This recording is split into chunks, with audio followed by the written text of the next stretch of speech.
Shell game. A sound awoke O'Keefe instantly. He threw back his covers, slid from the cot, grabbed his B-pistol from the wall, and with his foot smashed the alarm box.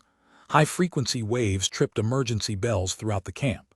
As O'Keefe burst from his house, lights already flickered on every side. "Where?" Fisher demanded shrilly. He appeared beside O'Keefe, still in his pajamas, grubby-faced with sleep. "Over to the right." O'Keefe leaped aside for a massive cannon being rolled from its underground storage chambers. Soldiers were appearing among the night-clad figures.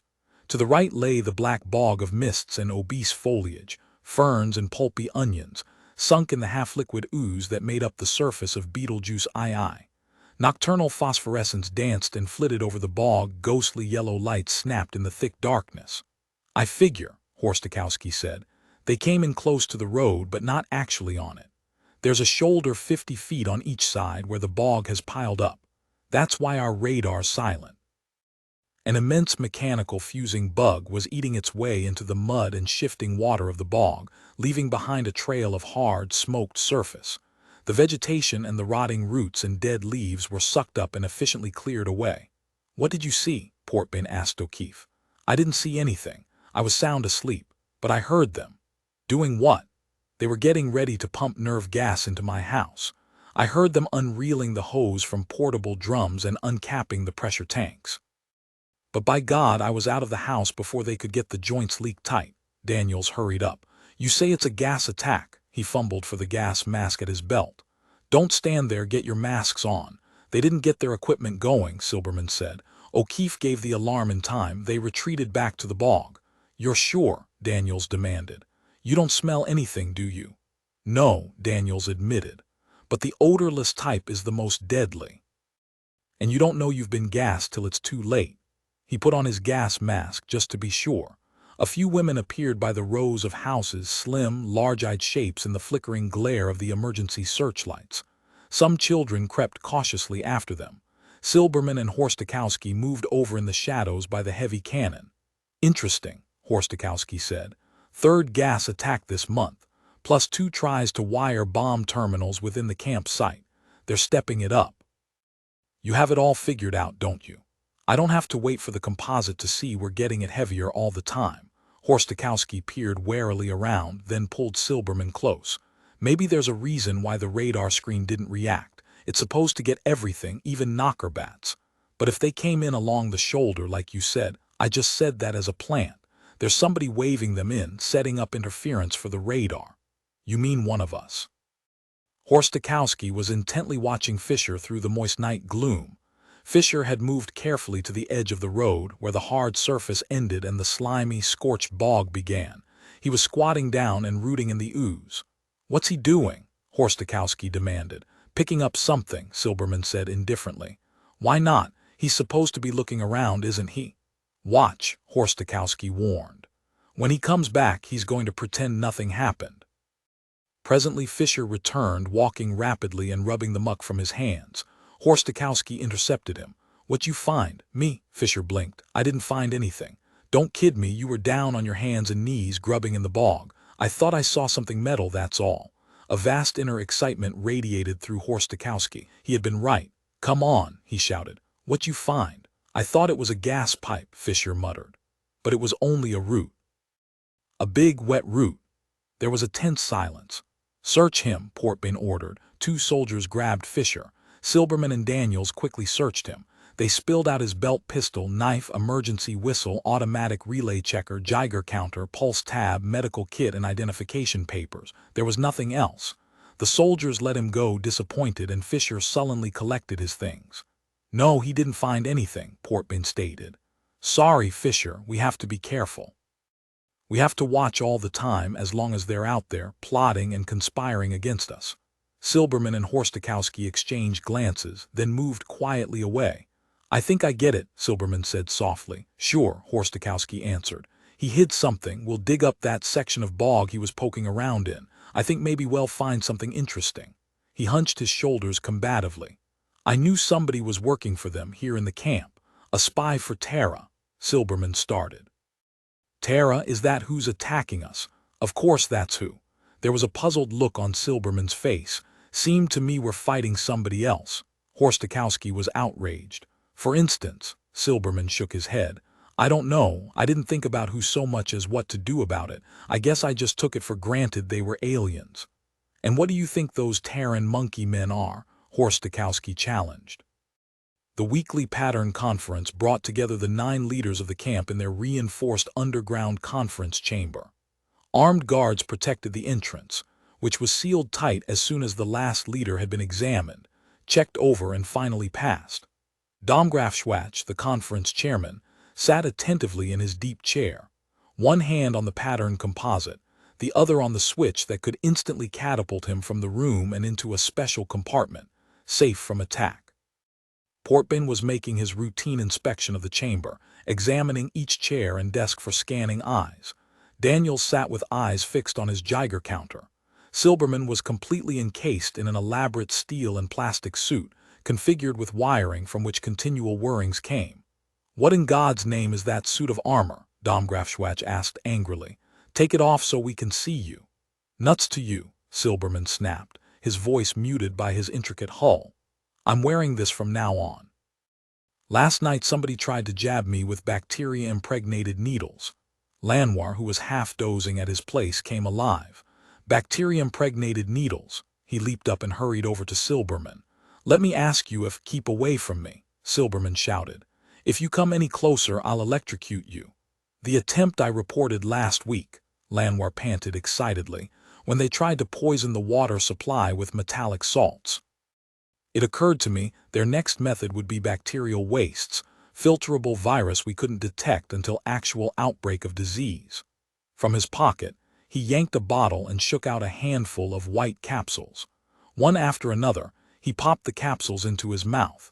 Every man in the room was protected in some fashion. Each chose whatever apparatus conformed to his individual experience, but the totality of defense systems was integrated in the general pattern planning. The only man who didn't seem busy with a device was Tate. He sat pale and tense but otherwise unoccupied. Domgraf Schwach made a mental note. Tate's confidence level was unusually high. It suggested he somehow felt safe from attack. No talking, Domgraf Schwach said. Time to start. He had been chosen as chairman by the turn of a wheel. There was no possibility of subversion under such a system. In an isolated, autonomous colony of 60 men and 50 women, such a random method was necessary. Daniels will read the week's pattern composite, Domgraf Schwach ordered. Why? Portman demanded bluntly. We were the ones who put it together. We all know what's in it. For the same reason it's always read, Silberman answered. So we'll know it wasn't tampered with. Just the summation, Horstakowski said loudly. I don't want to stay down here in this vault any longer than I have to. Afraid somebody'll fill up the passage, Daniels jeered. There are half a dozen emergency escape exits. You ought to know you insisted on every one of them. Read the summation, Lanoir demanded. Daniels cleared his throat. During the last 7 days, there were 11 overt attacks in all. The main attack was on our new Class A bridge network, which was sabotaged and wrecked. The struts were weakened and the plastic mix that served as base material was diluted, so that when the very first convoy of trucks passed over it, the whole thing collapsed. We know that, Portman said gloomily. Loss consisted of 6 lives and considerable equipment. Troops scoured the area for a whole day, but the saboteurs managed to escape. Shortly after this attack, it was discovered that the water supply was poisoned with metallic salts. The wells were therefore filled and new ones drilled. Now all our water passes through filter and analysis systems. I boil mine, Lanoir added feelingly. It's agreed by everyone that the frequency and severity of attacks have been stepped up. Daniels indicated the massive wall charts and graphs. Without our bomb-proof screen and our constant direction network, we'd be overwhelmed tonight. The real question is, who are our attackers? Terrans, Horstakowski said. Tate shook his head. Terrans, hell, what would monkey men be doing out this far? We're out this far, aren't we? Lanoir retorted. And we were Terrans once. Never, Fisher shouted. Maybe we lived on Terra, but we aren't Terrans. We're a superior mutant race. Then who are they? Horstakowski insisted.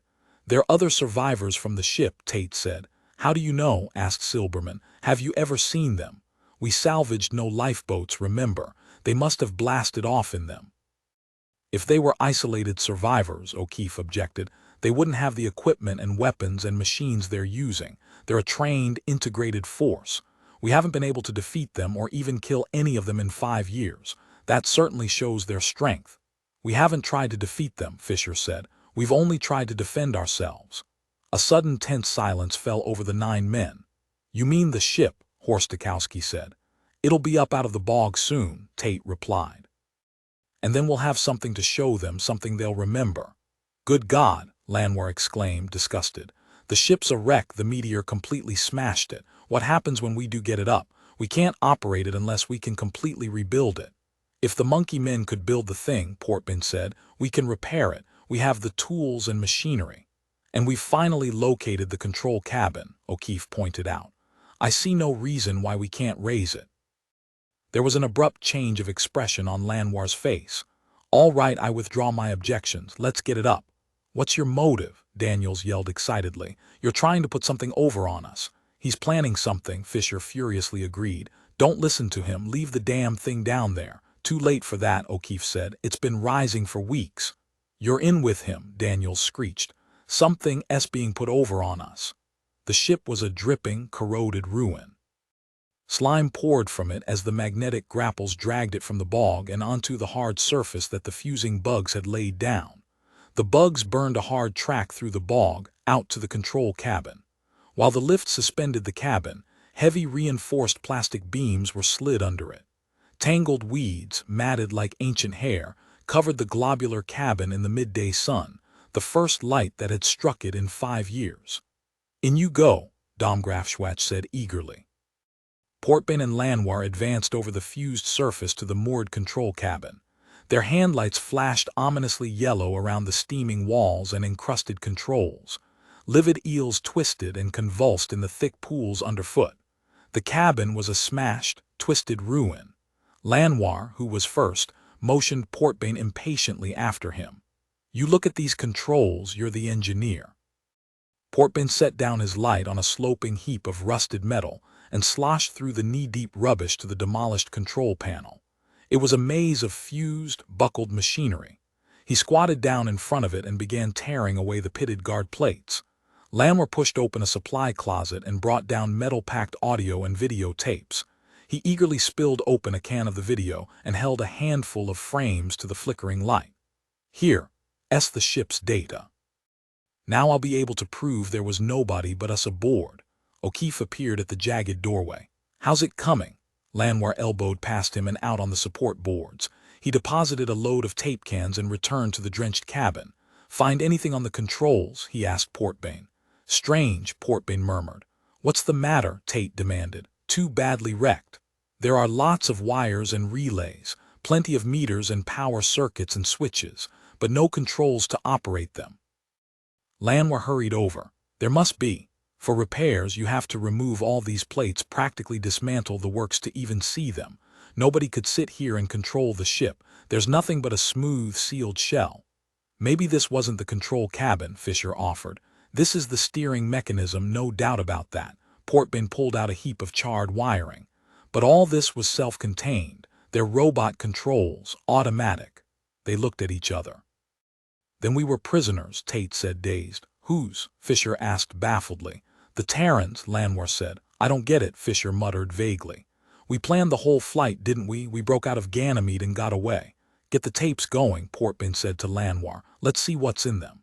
Daniels snapped the vidtape scanner off and raised the light. Well, he said, you saw for yourselves this was a hospital ship. It carried no crew. It was directed from a central guide beam at Jupiter. The beam carried it from the Sol system here, where, because of a mechanical error, a meteor penetrated the protection screen and the ship crashed. And if it hadn't crashed, Domgrafschwach asked faintly, then we would have been taken to the main hospital at Fomalhaut IV. Play the last tape again, Tate urged.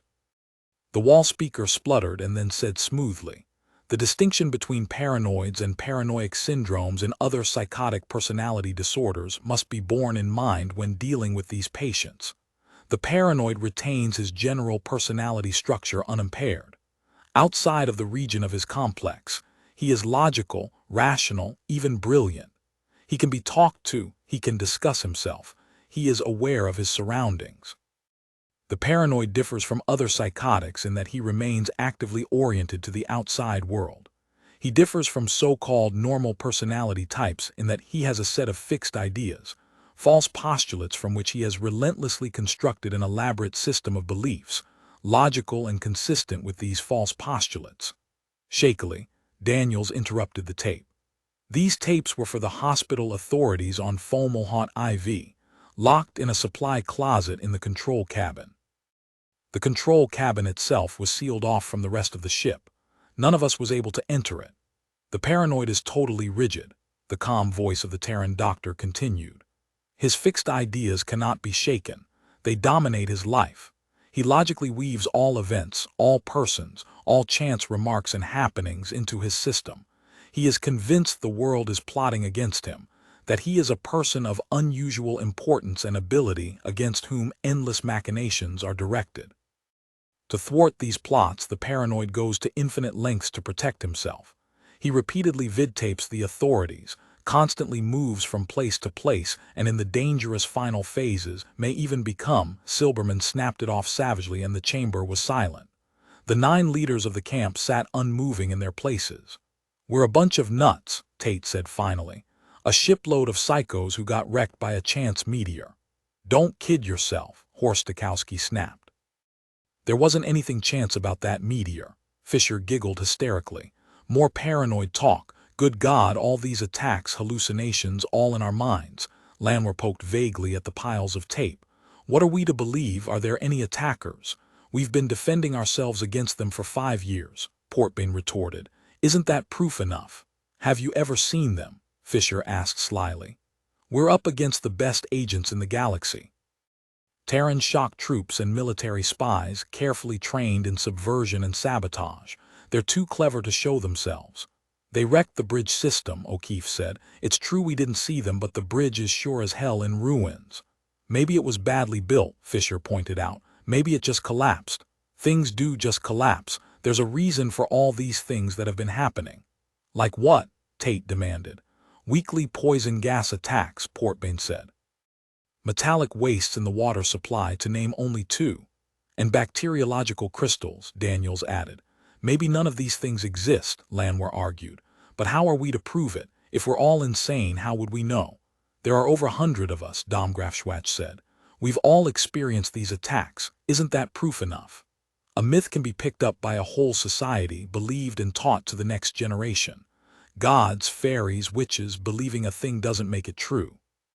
For centuries, Terrans believed the earth was flat. If all foot rulers grow to 13 inches, Fisher asked, how would anybody know? One of them would have to stay 12 inches long, a non-variable, a constant. We're a bunch of inaccurate rulers, each 13 inches long. We need one non-paranoid for comparison. Or maybe this is all part of their strategy, Silberman said. Maybe they rigged up that control cabin and planted those tapes there. This ought to be no different from trying to test any belief, Portbane explained. What's the characteristic of a scientific test? It can be duplicated, Fisher said promptly. Look, we're going around in circles. We're trying to measure ourselves. You can't take your ruler either 12 inches or 13 inches long and ask it to measure itself. No instrument can test its own accuracy. Wrong, Portbane answered calmly. I can put together a valid, objective test. There's no such test. Tate shouted excitedly. There sure as hell is, and inside of a week I'll have it set up. Gas, the soldier shouted. On all sides, sirens wailed into life. Women and children scrambled for their masks. Heavy-duty cannon rumbled up from subsurface chambers and took up positions. Along the perimeter of the bog, the fusing bugs were searing away a ribbon of muck. Searchlights played out into the fern-thick darkness. Portbane snapped off the cock of the steel tank and signaled the workmen. The tank was rolled quickly away from the sea of mud and seared weeds. All right, Portbane gasped. Get it below. He emerged in the subsurface chamber as the cylinder was being rolled into position. That cylinder, Portbane said, should contain hydrocyanic vapor. It's a sampling made at the site of the attack. This is useless, Fisher complained. They're attacking and here we stand. Portman signaled the workmen and they began laying out the test apparatus. There will be 2 samples, precipitates of different vapors, each clearly marked and labeled A and B. One comes from the cylinder filled at the scene of the attack. The other is condensed from air taken out of this room. Suppose we describe both as negative, Silberman asked worriedly. Won't that throw your test off? Then we'll take more tests. After a couple of months, if we still haven't got anything but negative findings, then the attack hypothesis is destroyed. We may see both as positive, Tate said, perplexed. In that case, we're dead right now. If we see both samples as positive, I think the case for the paranoid hypothesis has been proved. After a moment, Domgraf reluctantly agreed. One is the control. If we maintain that it isn't possible to get a control sample that is free of hydrocyanic acid, pretty damn slick, O'Keefe admitted. You start from the one known factor, our own existence. We can't very well doubt that. Here are all the choices, Portman said. Both positive means we're psychotic. Both negative means either the attack was a false alarm or there are no attackers. One positive and one negative would indicate there are real attackers that were fully sane and rational. He glanced around at the camp leads. But we'll all have to agree which sample is which. Our reactions will be recorded secretly, Tate asked. Tabulated and punched by the mechanical eye, tallied by machinery. Each of us will make an individual discrimination. After a pause, Fisher said, I'll try it. He came forward, leaned over the colorimeter and studied the 2 samples intently. He alternated them for a time and then firmly grabbed the check stylus. You're sure? Domgraf asked. You really know which is the negative control sample? I know. Fisher noted his findings on the punch sheet and moved away. I'm next, Tate said, impatiently pushing up. Let's get this over with. One by one, the men examined the 2 samples, recorded their findings, and then moved off to stand waiting uneasily. All right, Portman said finally. I'm the last one. He peered down briefly, scribbled his results, then pushed the equipment away. Give me the readings, he told the workmen by the scanner. A moment later, the findings were flashed up for everyone to see. Fisher A. Tate O'Keefe B. Horstakowski B. Silberman B. Daniels B. Portman A. Domgraf B. Lanoir A. I'll be damned, Silberman said softly. As simple as that, we're paranoids. You cluck, Tate shouted at Horstakowski. It was a not B, how the hell could you get it wrong? B was as bright as a searchlight, Domgraf answered furiously. A was completely colorless, O'Keefe pushed forward. Which was it, Portman? Which was the positive sample? I don't know, Portman confessed. How could any of us be sure? The buzzer on Domgraf desk clicked and he snapped on the vid screen. The face of a soldier operator appeared. The attack's over, sir. We drove them away. Domgraf smiled ironically. Catch any of them? No, sir. They slipped back into the bog. I think we hit a couple, though. We'll go out tomorrow and try to find the corpses. You think you'll find them? Well, the bog usually swallows them up. But maybe this time, all right, Domgraf interrupted. If this turns out to be an exception, let me know. He broke the circuit. Now what? Daniels inquired icily. There's no point in continuing work on the ship, O'Keefe said. Why waste our time bombing empty bogs? I suggest we keep working on the ship, Tate contradicted. Why? O'Keefe asked. So we can head for Fomalhaut and give ourselves up to the hospital station. Silberman stared at him incredulously. Turn ourselves in? Why not stay here? We're not harming anybody. No, not yet. It's the future I'm thinking of, centuries from now. We'll be dead. Those of us in this room, sure, but what about our descendants? He's right, Lanoir conceded. Eventually our descendants will fill this whole solar system. Sooner or later our ships might spread over the galaxy. He tried to smile, but his muscles would not respond. The tapes point out how tenacious paranoids are. They cling fanatically to their fixed beliefs. If our descendants expand into Terran regions, there'll be a fight and we might win because we're more one track. We would never deviate. Fanatics, Daniels whispered. We'll have to keep this information from the rest of the camp, O'Keefe said. Absolutely, Fisher agreed. We'll have to keep them thinking the ship is for H-bomb attacks. Otherwise, we'll have one hell of a situation on our hands. They began moving numbly toward the sealed door. Wait a minute, Domgraf said urgently. The 2 workmen. He started back. While some of them went out into the corridor, the rest back toward their seats. And then it happened. Silberman fired first. Fisher screamed as half of him vanished in swirling particles of radioactive ash. Silberman dropped to one knee and fired up at Tate. Tate leaned back and brought out his own B-pistol. Daniels stepped from the path of Lanoir's beam. It missed him and struck the first row of seats. Lanoir calmly crept along the wall through the billowing clouds of smoke. A figure loomed ahead. He raised his gun and fired. The figure fell to one side and fired back. Lanoir staggered and collapsed like a deflated balloon, and Silberman hurried on. At his desk, Domgraf Schwatz was groping wildly for his escape button. His fingers touched it, but as he depressed the stud, a blast from Portman's pistol removed the top of his head. The lifeless corpse stood momentarily, then was whisked to safety by the intricate apparatus beneath the desk. "This way," Portman shouted above the sizzle of the bee-blasts. "Come on, Tate." Various beams were turned in his direction. Half the chamber burst apart and thundered down, disintegrating into rubble and flaming debris. He and Tate scrambled for one of the emergency exits. Behind them, the others hurried, firing savagely. Horst Stokowski found the exit and slid past the jammed lock. He fired as the two figures raced up the passage ahead of him. One of them stumbled, but the other grabbed at him and they hobbled off together. Daniels was a better shot. As Tate and Portman emerged on the surface, one of Daniels' blasts undercut the taller of the two. Portman continued running a little way and then silently pitched face forward against the side of a plastic house, a gloomy square of opaque blackness against the night sky. "Where do they go?" Silberman demanded hoarsely as he appeared at the mouth of the passage. His right arm had been torn away by Lanoir's blast. The stump was seared hard. "I got one of them." Daniels and O'Keefe approached the inert figure warily. "It's Portman, that leaves Tate. We got 3 of the 4, not bad on such short notice." "Tate's damn smart," Silberman panted. "I think he suspected." He scanned the darkness around them. Soldiers, returning from the gas attack, came hurrying up. Searchlights rumbled toward the scene of the shooting. Off in the distance, sirens wailed. "Which way did he go?" Daniels asked. "Over toward the bog." O'Keefe moved cautiously along the narrow street. The others came slowly behind. "You were the first to realize," Horst Stokowski said to Silberman. "For a while I believed the test. Then I realized we were being tricked. The 4 of them were plotting in unison." "I didn't expect 4 of them," Silberman admitted. "I knew there was at least one Terran spy among us, but Lanoir—" "I always knew Lanoir was a Terran agent," O'Keefe declared flatly. "I wasn't surprised at the test results. They gave themselves away by faking their findings." Silberman waved over a group of soldiers. "Have Tate picked up and brought here. He's somewhere at the periphery of the camp." The soldiers hurried away, dazed and muttering.